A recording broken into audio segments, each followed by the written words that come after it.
Hello everyone. हमारा आज का डिस्क्रिप्टिव क्वेश्चंस वीडियो का टॉपिक है chapter number 16 that is internal audit. एक बहुत छोटा चैप्टर है, आसान चैप्टर है, जिसमें इधर a question on statutory provision section 138 and rule number 13 frame किया जा सकता है, या फिर theoretical question on internal audit report, internal audit functions, integrity, independence of internal audit, ऐसे कुछ टॉपिक्स के ऊपर फ्रेम किया जा सकता है। तो चलिए स्टार्ट करते हैं। सबसे पहले बात करेंगे meaning, objective and scope of internal audit के टॉपिक के साथ। Question number 1, JKT Private Limited. This is a case of a private limited company having paid up capital 40 lakh, 9.5 crore reserve, turnover of last 3 consecutive financial year 49 crore, 145 crore and 260 crore, but does not have any internal audit system. In view of the management, internal audit system is not mandatory. Comment करिए। Now यदि हम बात करते हैं section 138 of the companies act 2013, read with rule number 13 of companies, यहां पर correction करिए, audit and auditor नहीं, accounts rules, companies account rules 2014। Private company में इंटरनल ऑडिट सिस्टम रिक्वायर्ड है यदि दो में से कोई भी एक कंडीशन पूरी होती है। कंडीशन नंबर 1, कंपनी की turnover for the immediate preceding financial year exceed करती है या इक्वल टू है 200 crore. So if the turnover is 200 crore और more during the preceding financial year, या फिर कंपनी के आउटस्टैंडिंग लोन और borrowing from bank and financial institution exceeding 100 crore at any point of time during the preceding financial year. Outstanding loan and borrowings banks और PFI exceed करते हैं 100 करोड़ और मोर। यहां पर ध्यान दीजिएगा, टर्नओवर में 200 करोड़ और मोर दोनों वर्ड लिखे हुए हैं, लेकिन लोन के अंदर एक्सीडिंग 100 करोड़ और मोर मींस यहां पर भी एक्सीडिंग कर दिया और आगे मोर भी लगा दिया, लेकिन एक्सीडिंग वर्ड मुझे लगता है बाय मिस्टेक आया है लॉ के अंदर, लेकिन क्योंकि ये लॉ में प्रिस्क्राइब है तो इसे हम अपने हिसाब से चेंज नहीं कर सकते, लिखना पड़ेगा eight any point of time during the preceding financial year. Question में पेड अप कैपिटल दी हुई है, कोई रेलिवेंस नहीं है, रिजर्व का कोई रेलिवेंस नहीं है, टर्नओवर हम 3 सालों की नहीं देखते, प्रीसीडिंग फाइनेंशियल ईयर की देखते हैं, और प्रीसीडिंग फाइनेंशियल ईयर की टर्नओवर 260 करोड़ रुपीस है, 200 करोड़ या उससे ज्यादा है। रिजल्ट, क्या कंपनी में इंटरनल ऑडिट सिस्टम रिक्वायर्ड था फॉर द करंट ईयर? जी हां, तो मैनेजमेंट का व्यू गलत है। इस केस में कंपनी की टर्नओवर 260 करोड़ की है during the preceding financial year which is more than 200 crore, and company has the statutory liability to appoint an internal auditor and mandatorily conduct the internal audit. Next question, AB private limited company, again private limited company का case है, outstanding loan and borrowing from the bank exceed करते हैं 100 crore, wants to appoint Mr. X a practicing cost accountant as an internal auditor. क्या ये appointment mister x की एक valid appointment है? जी हां, section 138 of companies act 2013 and rule number 13 of company account rule 2014 कहते हैं a chartered accountant may or may not hold certificate of practice or a cost accountant or a professional as may be decided by the board can be appointed as internal auditor. तो as per provisions of section 138, internal auditor shall either be a chartered accountant or cost accountant engaged in practice or not, or such other professional as decided by the board to conduct the internal audit function and activities, and hence appointment of Mr. X, who is a cost accountant, as the internal auditor is valid. Next question. Public company 40 lakh की paid up capital previous financial year में, जो current financial year में 60 लाख की हो गई। Turnover 49 crore, 145 crore, 150 crore. Borrowing from public financial institution 110 crore की 20 crore by the year and पे हो गई। कंपनी में इंटरनल ऑडिट सिस्टम नहीं है। मैनेजमेंट का कहना है ये मैंडेटरी नहीं है। कमेंट करिए। पब्लिक कंपनी में 4 कंडीशंस देखी जाती हैं। Number 1, outstanding deposit of 25 crore or more at any point of time during the preceding financial year. Deposit question में नहीं है। Paid up share capital of 50 crore or more during preceding financial year. Paid up capital 40 lakh rupees की है previous financial year में, condition not satisfied. Number 3 condition, outstanding amount of loan or borrowing from bank or public financial institution exceeding 100 crore or more at any point of time during the year. 110 crore का loan था, year and में वो 20 करोड़ से square of होकर balance बचा 90 करोड़। हमें सिर्फ and नहीं देखना, eight any point of time देखना है। Eight any point of time 110 crore, 100 crore से ज्यादा है। Condition satisfied. लास्ट कंडीशन है टर्नओवर 200 करोड़ और more during preceding financial year. Turnover की कंडीशंस भी पूरी नहीं हो रही।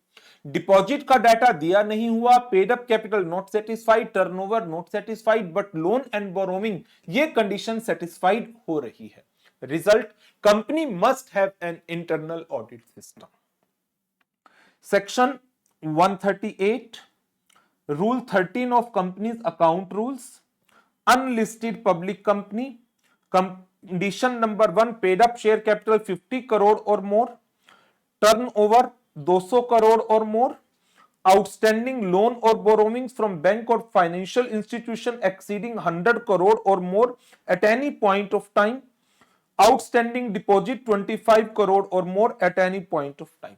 मैं जनरली जब भी कंडीशंस की डिस्कशन करता हूं, मेरी कोशिश होती है मैं इसको लिमिट के हिसाब से बात करता हूं। पहले 25 करोड़, फिर 50 करोड़, याद करने में आसानी हो जाती है। फिर 100 करोड़, देयर आफ्टर 200 करोड़, 25 का डबल 50, 50 का डबल 100, 100 का डबल 200। 25 करोड़ डिपॉजिट के लिए, 50 crore paid up share capital के लिए, 100 करोड़ लोन और बोरोविंग के लिए, 200 करोड़ टर्नओवर के लिए। इस केस में कंपनी की borrowings from public financial institution 110 crore रुपए है, तो कंपनी में इंटरनल ऑडिट सिस्टम का होना जरूरी है। मैनेजमेंट की contention that internal audit system is not mandatory is not correct. Next question, XYZ Yarns Limited is a manufacturing company engaged in manufacturing of different types of yarn. इसकी annual turnover है 100 crore rupees की, net profit 10 crore का। 2 manufacturing units हैं। Company is facing the difficulty in maintaining adequate system of internal control. Company wants to appoint internal auditor who would help in the above task, means maintaining adequate system of internal control. Internal control system की adequacy को maintain करने के लिए company internal auditor appoint करना चाहती है, and also various other functions including compliance. इस reference में you are required to explain main responsibilities of internal auditor. ये डायरेक्ट थ्योरेटिकल क्वेश्चन है on responsibilities of the internal auditor. Internal auditor की responsibility में हम किन किन पॉइंट्स की बात कर सकते हैं? To ascertain the adequacy of system of internal control by a continuous examination of accounting procedures, receipts, disbursement and providing adequate safeguards against misappropriation of assets. To operate independently of the accounting staff and must not in any way divest with any of the responsibilities placed upon them. Not to involve in performance of executive functions. To observe facts and situation and bring them to the notice of authorities who would otherwise never know them. Critically appraise the policies of the management and draw its attention to any deficiencies. Closely associate with the management and keep the knowledge up to date by being informed about all important occurrences and events that affect the business as well as changes that are made in the business policies. To perform his work with the independence. इसको थोड़ा सा simplify भी किया हुआ है मैंने notes के अंदर, तो आप इन्हें नोट्स में से याद करना चाहें, जो नोट्स मैं रिवीजन के लिए यूज कर रहा हूं, फास्ट ट्रैक बैच में भी हम इन्हीं नोट्स को यूज करते हैं सारा डिटेल्ड स्टडी के लिए, तो आप नोट्स में से याद करना चाहें तो नोट्स में से भी याद कर सकते हैं, वहां पर थोड़ा सा आपको सिंपल मिल जाएगा. Responsibilities of the internal auditor. Next question. After an illustrious career in Indian Audit and Account Service for about 25 years, Pratik, a postgraduate in law, taken the voluntary retirement from the government service. 25 year उसने Indian audit and account service department में काम किया है. Being in fine spirits, he wants to take the responsibility in corporate sector as chief internal auditor. On looking at attractive compensation packages, he applied for such position in a leading listed company engaged in oil refining business. The board is keen on him due to his impressive credentials. Can he be appointed in this leading position? Of course, yes. अभी हमने पढ़ा as per section 138 of Companies Act 2013 and rule number 13 of Companies Account Rules 2014, a chartered accountant or a cost accountant or any other professional as may be decided by the board can be appointed as the auditor.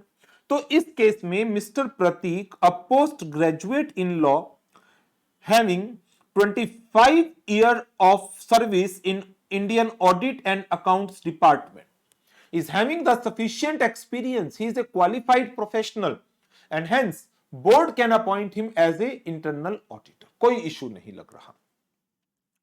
As per section 138, internal auditor shall either be a chartered accountant or a cost accountant, whether engaged in practice or not, or such other professional as may be decided by the board.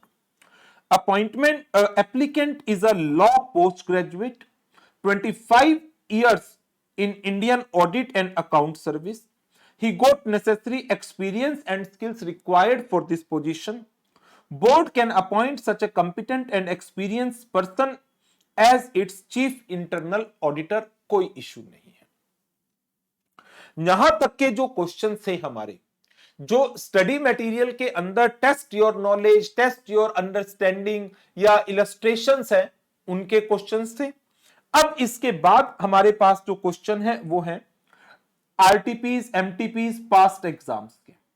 ये question मई 22 की RTP में, सितंबर 23 and सितंबर 24 के mock test paper में आया हुआ question है. One of the independent directors sought information regarding the appointment of internal auditor for following group companies in accordance with the Companies Act. आपसे information चाह रहा है, क्या इन ग्रुप कंपनीज के अंदर इंटरनल ऑडिटर की अपॉइंटमेंट की कोई रिक्वायरमेंट है क्या? First company Aadi limited listed company है. क्योंकि ये एक लिस्टेड कंपनी है, without considering its capital, deposit, turnover, borrowing, internal auditor must be there. Ajit limited unlisted public company, 4 condition. Deposit 25 crore, paid up capital 50 crore और more, outstanding loan or borrowing exceeding 100 crore, turnover 200 crore और more, as the company's paid up share capital is more than 50 crore rupees during the preceding financial year, company इसमें भी internal auditor होना चाहिए। Private company के अंदर सिर्फ दो कंडीशन देखी जाती हैं, एक बोरोविंग की और दूसरी टर्नओवर की।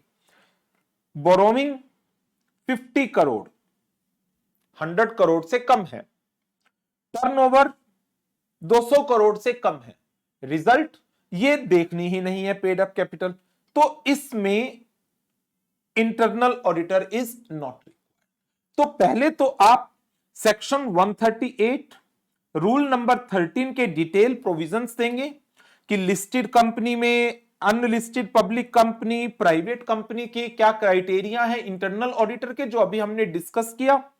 फिर आदि लिमिटेड एक लिस्टेड कंपनी है तो इसमें इंटरनल ऑडिटर होना चाहिए। Ajit limited unlisted public company है लेकिन इसकी पेड अप कैपिटल 60 करोड़ है तो इसको भी ऑडिटर अपॉइंट करने की जरूरत है। बट जो थर्ड कंपनी है नेमी लिमिटेड, क्योंकि इसमें कोई भी कंडीशन पूरी नहीं हो रही बीइंग अ प्राइवेट कंपनी, तो यहां पर इस कंपनी को ऑडिटर अपॉइंट करने की एज सच कोई रिक्वायरमेंट नहीं है। Nemi limited is not required to appoint the internal auditor. चलिए नेक्स्ट क्वेश्चन पर चलते हैं और हमारा नेक्स्ट क्वेश्चन है एमटीपी अक्टूबर 22 पर। यह क्वेश्चन भी बेसिकली इन्हीं चीजों पर बेस्ड है। कंपनी ने फाइनेंशियल ईयर 23-24 की टर्नओवर दी है, अलग अलग सेगमेंट है कंपनी के, तो आप तीनों का टोटल कर दो, 140 प्लस 25 प्लस 65, ये टोटल आ गया 230 करोड़। प्रॉफिट वो हम देखते ही नहीं है। कंपनी एक प्राइवेट कंपनी है, प्राइवेट कंपनी की टर्नओवर 200 करोड़ को क्रॉस कर रही है। 24-25 का डेटा दिया हुआ है, टर्नओवर 110 करोड़ है। नो अब 24-25 के बेस पर हम कह सकते हैं 25-26 में ऑडिटर नहीं चाहिए, लेकिन 23-24 की टर्नओवर को देखते हुए हम कह सकते हैं फाइनेंशियल ईयर 24-25 में इंटरनल ऑडिटर चाहिए। प्रीवियस ईयर के लिए हम कंडीशंस चेक करते हैं, उसके बेस पर करंट ईयर में ऑडिटर की अपॉइंटमेंट डिसाइड होती है। Company fully finance through own capital, तो इसकी बोरोविंग तो है ही नहीं, तो इसमें आपने पहले सेक्शन 138 के प्रोविजंस दिए, फिर रूल नंबर 13 की discussion the.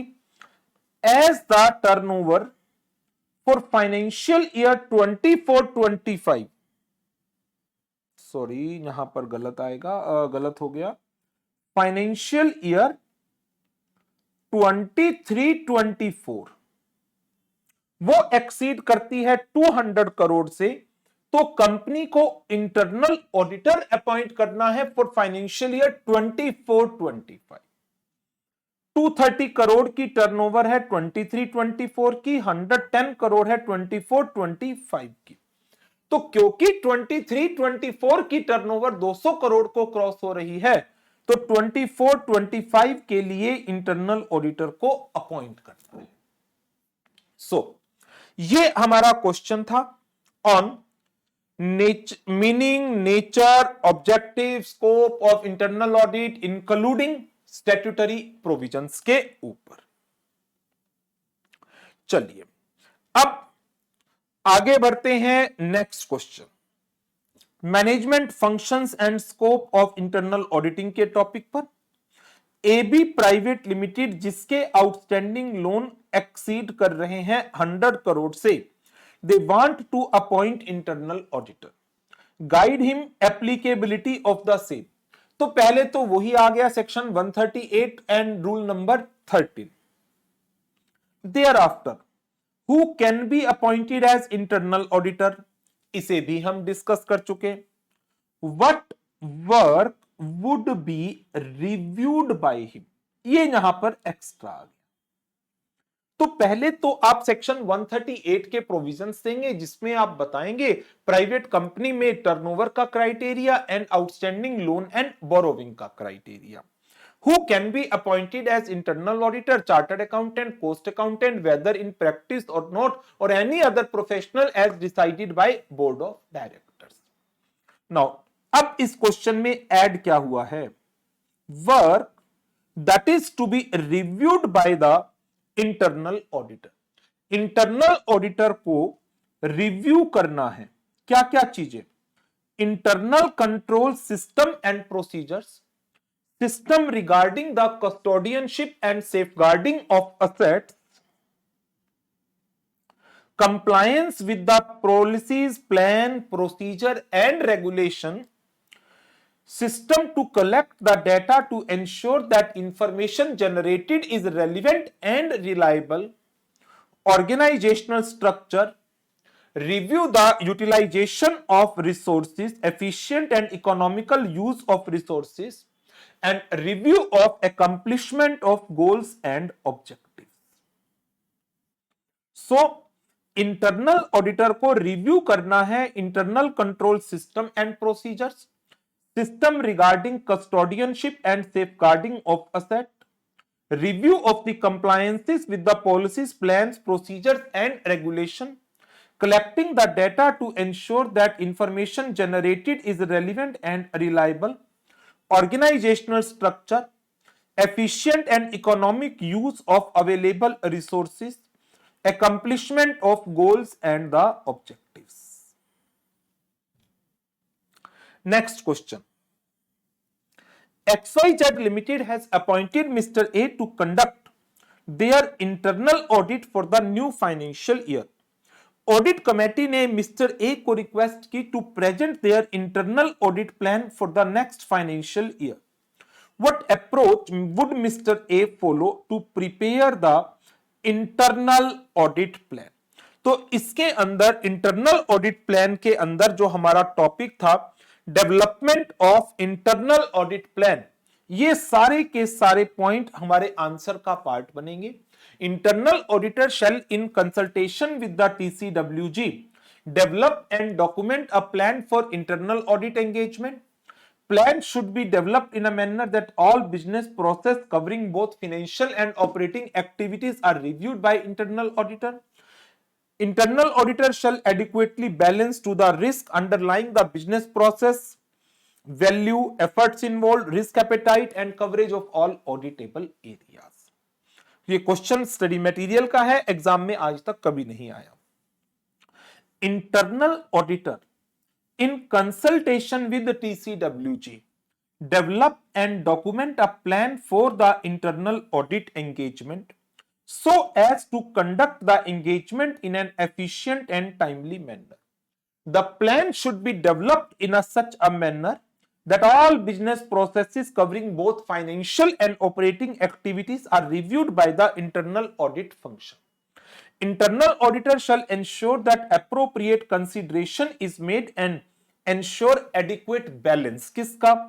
Risk underlying the business process, value that internal auditor can provide to the organization, efforts involved in conducting internal audit for a particular business purpose, risk appetite of the organization, coverage of all auditable area within the defined time range.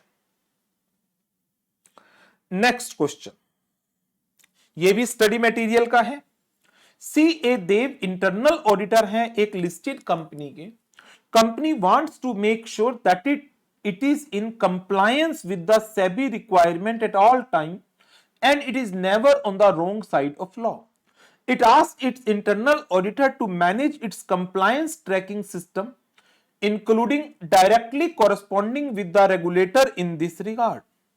The profile and scope of internal audit agreed at time of appointment included compliance with law and regulation. Can he perform such type of activities in capacity of internal auditor of the company. एक चीज सोचिए, आपको यदि ध्यान हो, revision में भी मैंने ये बात आपके साथ डिस्कस की थी कि जब इंटरनल ऑडिटर अपनी वर्किंग करता है तो उसमें उसको एक बात का खास तौर से ध्यान रखना होगा, और वो क्या चीज है कि उसे ऑपरेटिंग फंक्शंस में अपने आप को एंगेज नहीं करना। वो ऑपरेटिंग फंक्शंस को एग्जामिन करेगा बट उसके अंदर एंगेज नहीं होगा।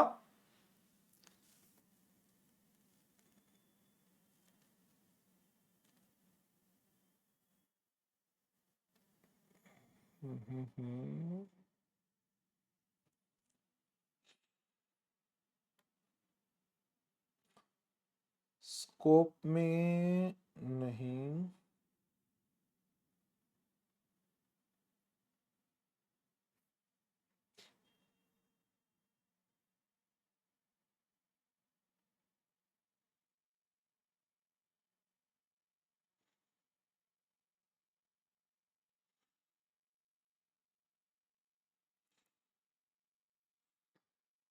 वो टॉपिक हमारा कहां गया, स्टार्टिंग में ही है शायद से।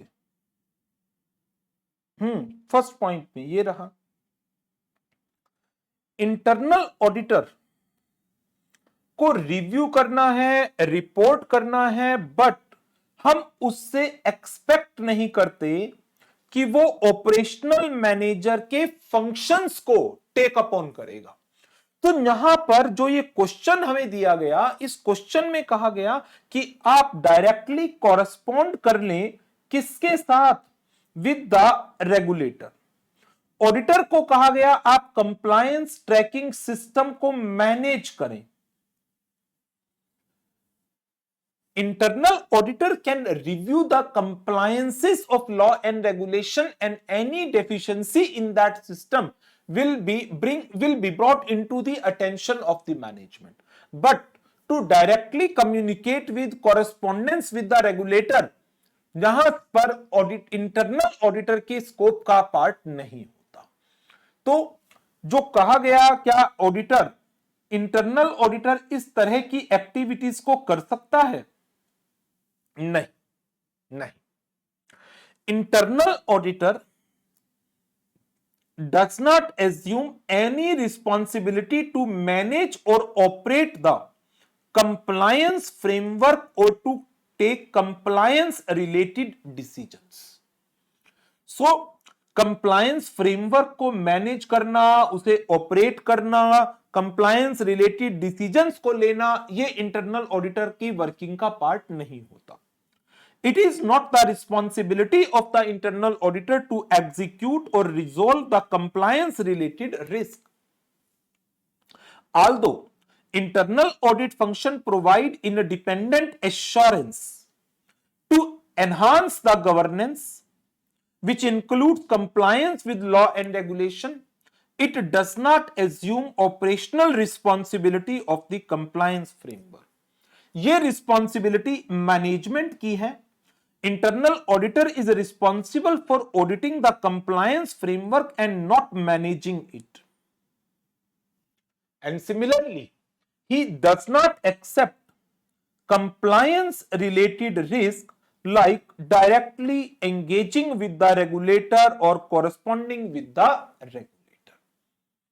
So, जो हम इंटरनल ऑडिट के बेसिक कॉन्सेप्ट्स में पढ़ते हैं कि इंटरनल ऑडिट एक इंडिपेंडेंट एश्योरेंस है on effectiveness of internal control and risk management to enhance the governance. Besides assurance it can extend to advisory role, but उससे हम एक्सपेक्ट नहीं करते कि वो ऑपरेशनल मैनेजर के फंक्शंस को टेक अपॉन करे।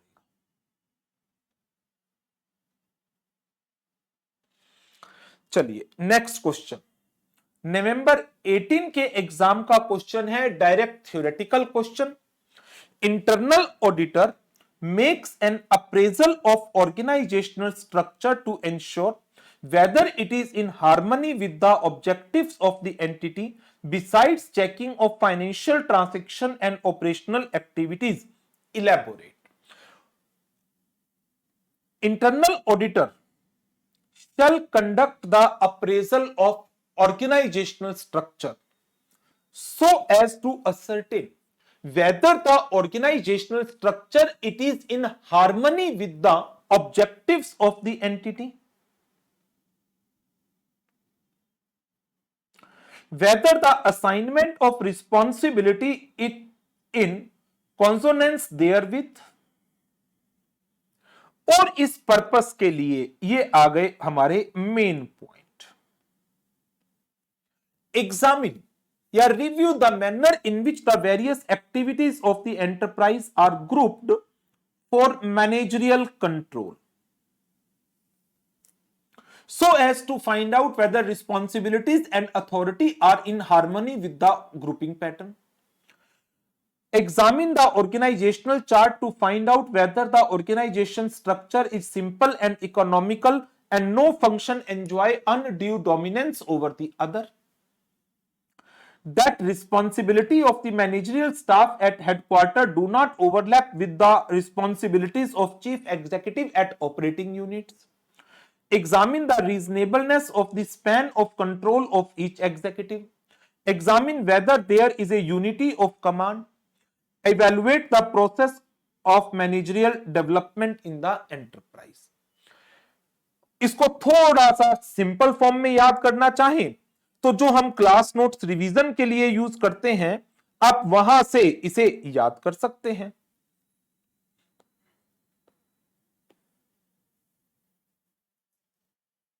ये रहे सारे के सारे पॉइंट, थोड़ा सा सिंप्लीफाइड फॉर्म में लिखे हुए होते हैं, याद करना कंपैरेटिवली आसान हो जाता है।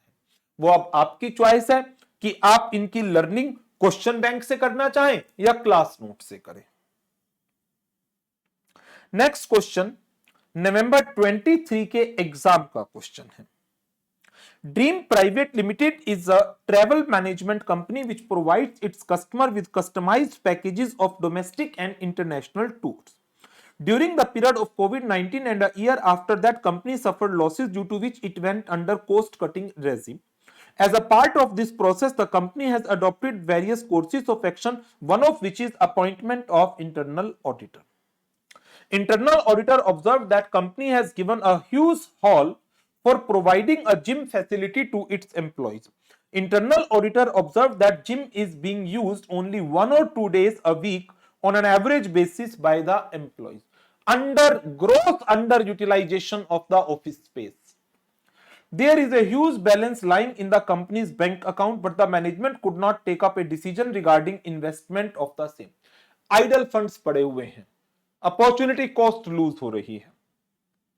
Company has taken a hall on rent for the purpose of sitting cum waiting lounge for its customer. इनका स्पेस तो देखो खाली जा रहा है और हॉल किराए पर ले रखा है, बहुत अच्छी बात है। Every day there is a down time of 1 hour during working hours for computer and other machines. Internal auditor wants to cover these matter and report them, but Mr. X is of the opinion that these matter are not related to internal audit. यहां पर resources के utilisation की बात हो रही है and to review the economic and efficient uses of the resources is well fall within the scope of the internal audit function. Therefore, it should not be commented upon, ऐसा manager का मानना है। Express your opinion in this regard and suggest appropriate course of action. Utilization of resources हमारे scope में आता है। The scope of internal auditor include a review of efficient and economical use of available resources. For this purpose, internal auditor should check whether the proper operating standard and norms have been established for measuring the economical and efficient use of resources, whether the operating standards are detailed enough to be identifiable with a specific reporting responsibility, review the methods of establishing the operating standard and norms, examine the assumptions made while setting the standard to ensure that these assumptions are reasonable, appropriate and necessary. Where there is a wide divergence between the actual performance and the corresponding standards, ascertain the reasons for it, identify the facilities which are underutilized. For example, underutilized machine, unoccupied storage space, used cash, idle manpower, etc. In the given situation क्या हुआ? Following observation have been noted down. Number 1, company का huge hall है gym facility के लिए जो सिर्फ 1 से 2 दिन यूज होता है, rest of days it remain unutilized, जबकि company has taken a sitting cum waiting lounge for the customers on rent. Huge amount bank account में पड़ा है जिसके ऊपर मैनेजमेंट कोई डिसीजन नहीं ले रही इन्वेस्टमेंट का, it resulting into a loss of interest. There is a downtime of 1 hour for resources and computers in the company. Mister x का कहना है कि इंटरनल ऑडिटर के स्कोप में यह नहीं आता, तो इसलिए इन ऑब्जर्वेशंस की रिपोर्टिंग रिक्वायर्ड नहीं होगी। However, all the above mentioned issues fall within the function of the internal audit, that is to review the utilization of resources. Hence, auditor need to highlight the weaknesses observed and give suggestions for the improvement. Opinion of Mr. X that this matter not related to internal auditor should not be commented upon is not acceptable, is not tenable, and hence internal auditor को इस पर report करना ही चाहिए। ठीक है, तो ये था हमारा topic as to the management function and scope of internal auditing. इसके बाद नेक्स्ट टॉपिक आ जाता है on integrity, objectivity, independence and qualities of internal auditor. यह भी एक स्टडी मटेरियल का क्वेश्चन है। XYZ limited has to appoint mister A as the chief internal auditor to lead the internal audit function. Managing director asked the HR head to define the reporting structure of the chief internal auditor so that he can discharge his duties objectively. Suggest the ideal reporting structure of the chief internal auditor that HR head may propose to the managing director. तो जो chief internal auditor है वो किसको report करे? Company mister A को as a chief internal auditor appoint कर रही है। मैनेजिंग डायरेक्टर ने एचआर हेड से पूछा चीफ इंटरनल ऑडिटर की रिपोर्टिंग स्ट्रक्चर क्या है, वो किन किन मैटर पर रिपोर्ट करेगा, किसको रिपोर्ट करेगा और कैसे वो अपनी ड्यूटीज को ऑब्जेक्टिवली डिस्चार्ज कर पाएगा। तो इसका answer ideal reporting structure of chief internal auditor. HR head needs to evaluate the multiple option and identify the most suitable option in the light of relevant provisions, guidance, and overall governance of the organization. He needs to evaluate the different options for his administrative reporting and options for functional reporting. Administrative reporting मतलब उसका boss कौन होगा, वो किसको report करेगा organisational hierarchy में, and number 2 किन functions के रेफरेंस में वो रिपोर्टिंग करेगा। एज पर सेक्शन 138, वैसे इस लाइन का कोई यूज नहीं था बट आंसर में दिया गया है कि इंटरनल ऑडिटर कौन हो सकता है, either a chartered accountant or a cost accountant or any other professional. As per the framework governing internal audit, internal audit का मीनिंग क्या है? Internal audit provides independent assurance on the effectiveness of internal control and risk management process so as to enhance governance and achieve organisational objective. Means जो इसका answer है ना बना रखा है इधर उधर से पॉइंट लेकर, मेन पॉइंट ऑब्जेक्टिविटी की बात करें तो ये पॉइंट ऑब्जेक्टिविटी पर आ गया। Internal auditor shall be free from any undue influences which force him to deviate from the truth. This independence shall not only in mind but also in appearance. Chief internal auditor shall resist any undue pressure or interference in establishing the scope of assignment or the manner in which audit is to be conducted and reported. तो इसमें जो basically हमने integrity objectivity के topic के अंदर चीजें discuss की हैं, वो पॉइंट इसके अंदर आ गए कि internal auditor shall be free from any undue influence, internal auditor shall resist undue pressure. अब बात आ गई कि ये जो चीफ इंटरनल ऑडिटर है ये किसे रिपोर्ट करे। As per the requirement of above stated provision, Chief Internal Auditor need to be independent of the operational activities and hence he report to Audit Committee or BOD to enjoy the true status of independent auditor. He may administratively report to CEO or Managing Director for his administrative reporting purpose. तो अब दो तरह से reporting आई है, administrative reporting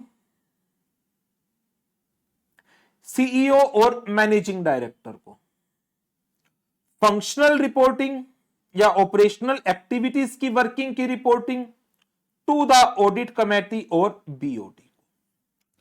तो इस तरह के क्वेश्चन जब फ्रेम होते हैं जिनके कोई एज सच डायरेक्ट आंसर नहीं होते और इधर उधर के कॉन्सेप्ट को ज्वाइंट करके हम इसका आंसर बनाते हैं, तो ऐसे क्वेश्चंस के ऊपर जरूर ध्यान रखिएगा और अच्छी तरह से पढ़िएगा। अब इसमें एक बड़ा अच्छा मल्टीपल चॉइस क्वेश्चन भी फ्रेम किया जा सकता है कि यदि हम यहां पर इसी फैक्ट्स को थोड़ा सा और डिटेल में दे दें और लिखें आइडियल रिपोर्टिंग स्ट्रक्चर क्या होगी, तो इसमें दो पॉइंट बनेंगे, ऑपरेशनल एक्टिविटीज की reporting to audit committee and administrative report to CEO and managing director. ये आंसर बिल्कुल ओके। मैं इसको रिवर्स कर दूं, ऑपरेशनल एक्टिविटीज की reporting to CEO and administrative reporting to board of director, गलत। Administrative as well as operational both reporting to CEO, गलत। Administrative and operational reporting both to audit committee, ये भी गलत। तो ऑपरेशनल एक्टिविटीज की reporting को हमें ध्यान रखना है कि वो किसको होगी, टू ऑडिट कमेटी और बोर्ड ऑफ डायरेक्टर जिन्हें डिसीजंस लेने हैं इसके रिलेशन में। एडमिनिस्ट्रेटिव रिपोर्टिंग टू सीईओ और the managing director. Next question MTP October 23 का क्वेश्चन है। Consider the following statement: the internal auditor shall be free from any undue influence which force him to deviate from the truth. He shall be independent. क्या ये statement proper है? 100% proper है। If so, how the independence of the internal auditor can be established? तो कैसे internal auditor की independence को establish किया जा? तो ये क्वेश्चन हमारा पूरी तरह से किस पर बेस्ड है? Independence.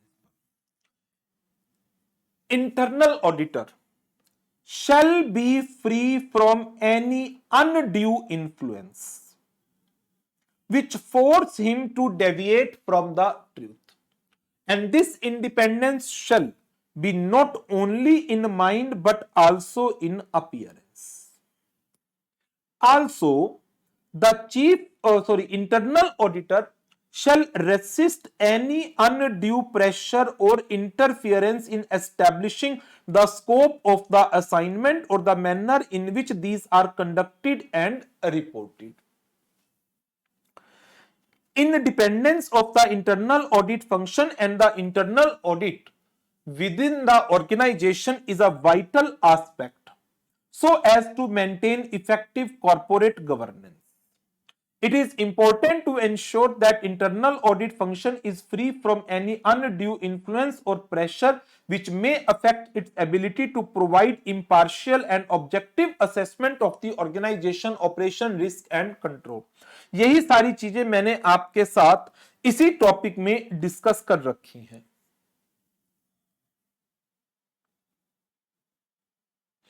Now, statement that internal auditor shall be free from any undue influence which force him to deviate from the truth, he shall be independent is proper.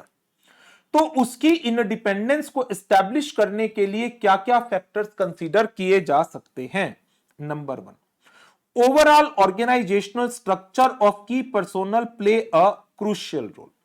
Internal auditors shall be positioned in a way that allow him to operate independently and objectively.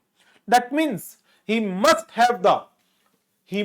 be holding such a position that he may have a direct access to the audit committee, board of director and other senior executive. Number 2, reporting line. जो reporting line है chief internal auditor की, it is an important consideration. Chief Internal Auditor shall report to the highest level of the authority, that is CEO or the Board of Directors. This ensures that Internal Auditor has the necessary authority and support to carry out his duties more efficiently. Powers and authorities derived from the superior further establish the independence. Internal Auditor must be provided with the necessary resources, budget and support so as to conduct their work without any undue influence or pressure from senior executive or other stakeholder. तो basically एक theoretical question है पूरी तरह से, जिसमें internal auditor की independence, objectivity, integrity को लेकर के डिस्कशंस की गई है. क्वेश्चन एग्जाम का तो कोई भी नहीं है, रीडिंग भी ले लोगे तो मेरे हिसाब से चलेगा. एट सच कोई ज्यादा इंपॉर्टेंट तो नहीं लग रहे. नेक्स्ट क्वेश्चन, ये क्वेश्चन भी रीडिंग के पर्पस के लिए ही है. Performing internal audit engagement. XYZ Limited appointed Mr. A to conduct their internal audit for new financial year. Audit committee ने मिस्टर ए को रिक्वेस्ट की to perform detailed analysis of their expenses in previous year and report all risk and underlying gap. What audit approach should internal auditor follow to identify such gap?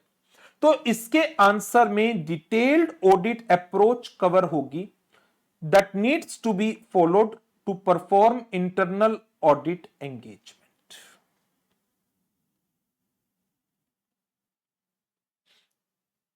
Step 1, obtain the knowledge of the business and its environment. For that purpose, internal auditor must conduct meeting with the key stakeholder like BOD, management personnel to obtain understanding of organization business environment, operations, organization vision, mission and top state management expectation from the audit function.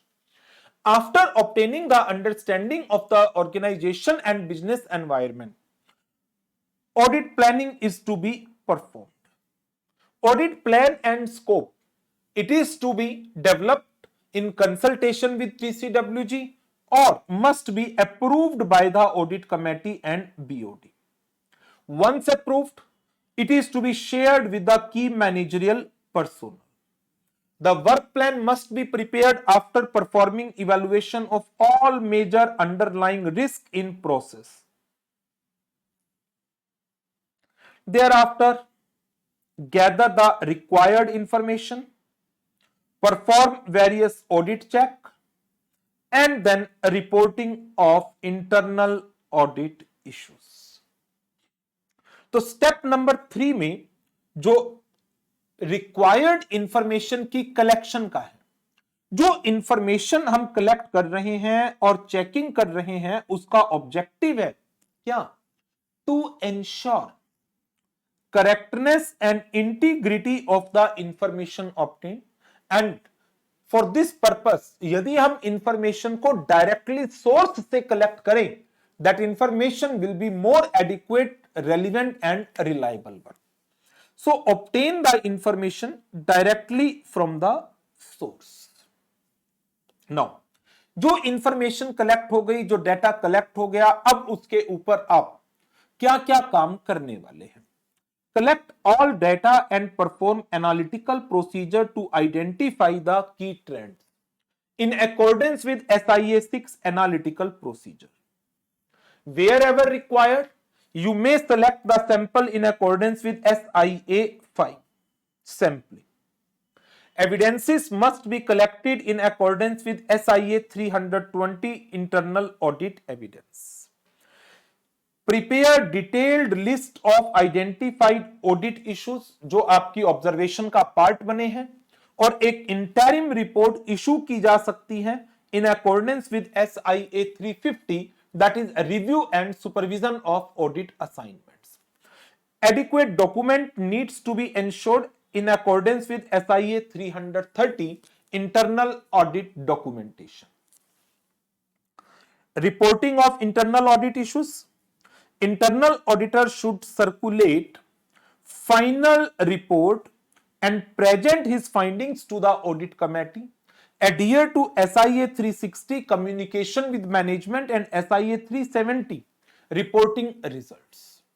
तो ये वाला जो topic है basically इसको तो मैं आपको recommend करूंगा नोट्स में से ही स्टडी कर लेना, थोड़ा सा कट शॉर्ट है, सिंपल है। नोट्स में भी मेंशन नजर आ ही रहा है कि रीडिंग के पर्पस के लिए है।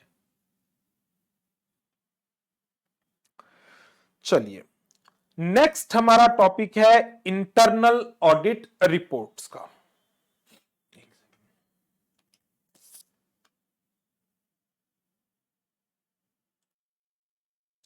चलिए जी, इसका पहला क्वेश्चन है हमारे पास इंटरनल ऑडिट रिपोर्ट में कि XYZ लिमिटेड ने अपॉइंट किया है मिस्टर ए को to conduct their internal audit for the new financial year. New financial year audit committee ने रिक्वेस्ट किया मिस्टर ए को to present detailed report on their findings and area where immediate action is required to mitigate the critical risk. What should be the content of internal audit report to address this requirement? Now, अब ये एक period की audit है। आपको पता है SIA 370 दो stages की बात करता है। Eight the end of a particular audit assignment,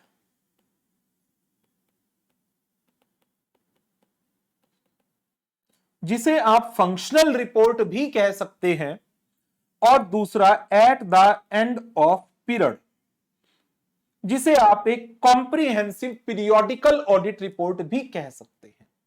अब यहां पर कहा गया एक पर्टिकुलर पीरियड फाइनेंशियल ईयर के लिए आपको ऑडिट रिपोर्ट देनी है।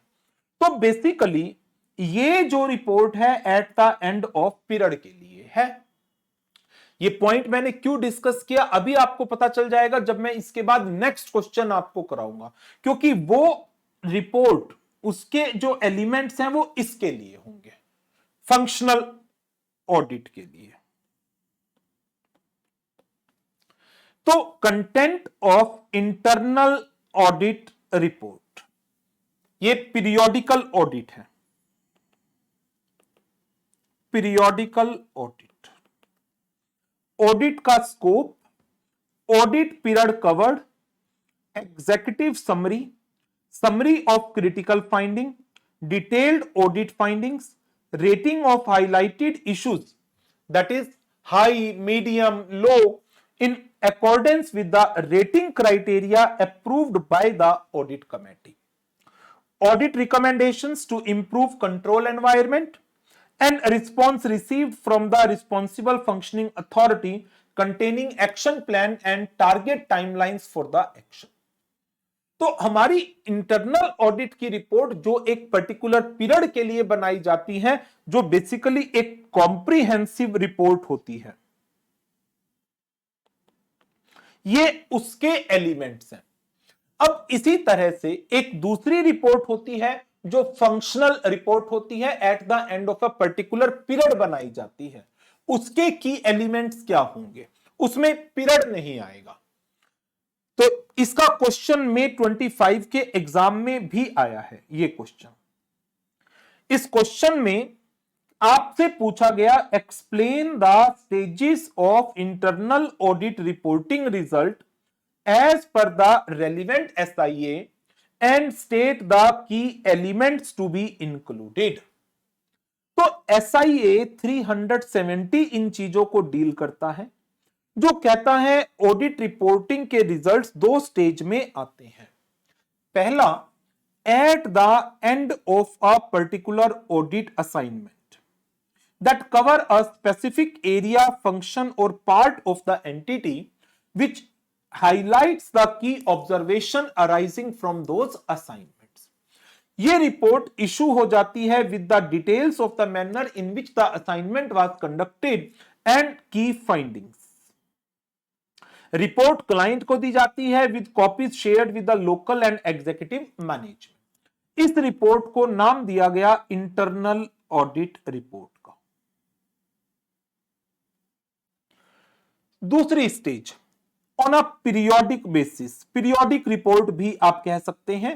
At the close of a plan period, a comprehensive report of all the internal audit activities that cover the entity and the plan period is prepared by the chief internal auditor, and the report is generally prepared quarterly, submitted to the highest governing authority like audit committee.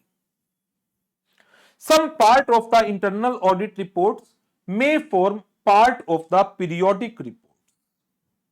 Basically होता क्या है कि आपने क्या किया, एक particular period को cover करना है।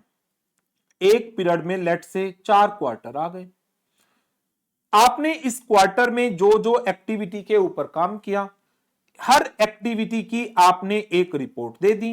आपने परचेज फंक्शन को इवेलुएट किया, आपने अकाउंटिंग फंक्शन को इवेलुएट किया, आपने इंटरनल कंट्रोल ओवर सेल्स को इवेलुएट किया। तो आपने क्या किया, इन तीनों फंक्शन की एक internal audit report eight the end of specific audit assignment period issue कर दी। फिर इस पूरे पीरियड की एक कंबाइंड रिपोर्ट इशू होगी, पूरे पीरियड की, and that report is known as the comprehensive report or a periodic report. तो यदि SIA 370 की बात करते हैं तो SIA 370 सिर्फ और सिर्फ फर्स्ट टाइप ऑफ रिपोर्ट को कवर अप करता है, ये पीरियोडिक रिपोर्टिंग को कवर नहीं करता। तो यदि स्टैंडर्ड ऑन इंटरनल ऑडिट के बेसिस पर आपसे पूछा जाए what will be the key elements of the well documented clear internal audit report, तो as per SIA 370 it includes objective, scope and approach of audit engagement. Fact that internal audit has been conducted in accordance with the standards of internal audit. Executive summary of the key observation covering all important aspects specific to the audit assignment. Summary of the corrective actions required as agreed by the management for each observation. Nature of assurance, if any, that can be derived from the observations. तो ये हमारा question था जो May 25 के exam में 5 marks का आया है। नाउ इसके अलावा अब इसमें 2 क्वेश्चंस और हैं। किन टॉपिक्स पर हैं? फॉलो अप के ऊपर, मॉनिटरिंग के ऊपर, कि जो आपने रिपोर्ट इशू की उस रिपोर्ट में जो रिकमेंडेशंस दी गई, उन रिकमेंडेशंस के बेस पर क्या एक्शंस लिए गए। जैसे इसमें XYZ ने अपॉइंट किया मिस्टर ए को to conduct internal audit for new financial year. Audit committee ने मिस्टर ए को कहा कि आप अपनी एनालिसिस दें on the implementation of recommendation of previous audit report and highlight the critical area that require immediate attention of audit report. तो ध्यान आ रहा है, इसमें हम कौन सी रिपोर्ट कवर करेंगे? प्रीवियस पीरियड की रिकमेंडेशंस के ऊपर मैनेजमेंट ने क्या इंप्लीमेंटेशन लिया। तो that is basically what? An action taken report. और इससे रिलेटेड पॉइंट्स SIA 390 कवर करता है, जो कहता है कि चीफ इंटरनल ऑडिटर जो है वो रिस्पॉन्सिबल है for continuous monitoring the closure of prior audit issue through a timely implementation of action plan included in the past audit. तो इसके लिए वो क्या तैयार करता है? Action taken report. Action taken report में क्या क्या चीजें आएंगी, ये इंपॉर्टेंट है, ये इंपॉर्टेंट है। Number 1, reference to the previous audit reporting containing the issues, implementation action agreed by the management along with target implementation date, status of action taken by the management to be classified as implemented or not implemented, residual risk and rating for unimplemented action, audit findings not implemented for long period of time, any critical audit finding that require immediate action or implementation। तो ये इसका question था follow up के ऊपर। इसका next question भी follow up से related है, ये आप सेल्फ स्टडी करिएगा। तो ये इस चैप्टर के मेन क्वेश्चंस थे जो मैंने आपके साथ डिस्कस किए, और अब इसमें 3-4 क्वेश्चंस और हैं। Internal auditor, external auditor simple है, ये मिसलेनियस क्वेश्चन 4 क्वेश्चन और है। ये तो बेसिकली SA 610 पर बेस्ड है, जिसे हम चैप्टर नंबर 2 या 3 में कवर करेंगे। तो बाकी के 3 या 4 क्वेश्चन और हैं, ये आप अपने आप कवर कर लेंगे। ऐसा कुछ नहीं है कि आप कवर नहीं कर पाएंगे, क्योंकि बड़े सिंपल टॉपिक्स हैं। एक टॉपिक में एम्प्लॉय एट्रिशन रेट के फैक्टर हैं, दूसरे टॉपिक्स में इंटरनल कंट्रोल्स हैं that are required to be implemented to demonstrate that audit trail feature was functional, operated and not disabled. ये तो मैंने आपको रिवीजन में भी करवाया है, दोनों ही टॉपिक करा रखे हैं रिवीजन में। Factors responsible for high employ attrition rate और लिस्ट ऑफ कंट्रोल, ये बहुत इंपॉर्टेंट है, इसे याद कर लेना जरूर। राइट, तो इसके साथ हमारे इंटरनल ऑडिट के चैप्टर की रिवीजन भी हो गई और इसके डिस्क्रिप्टिव क्वेश्चंस भी हमने कवर अप कर लिए। तो आपको अब इस चैप्टर को अच्छी तरह से रिवाइज करना है एंड डिस्क्रिप्टिव क्वेश्चन जो जो इंपॉर्टेंट मार्क कराए हैं वो तो अच्छी तरह लर्न करने ही है। बाकी की आप रीडिंग लेकर उन्हें, बस उतना बहुत है रीडिंग लेना, ठीक है। तो इसके साथ इस सेशन को ओवर करेंगे और नेक्स्ट सेशन में कंटिन्यू करेंगे with the next chapter. Thank you very much, good bye.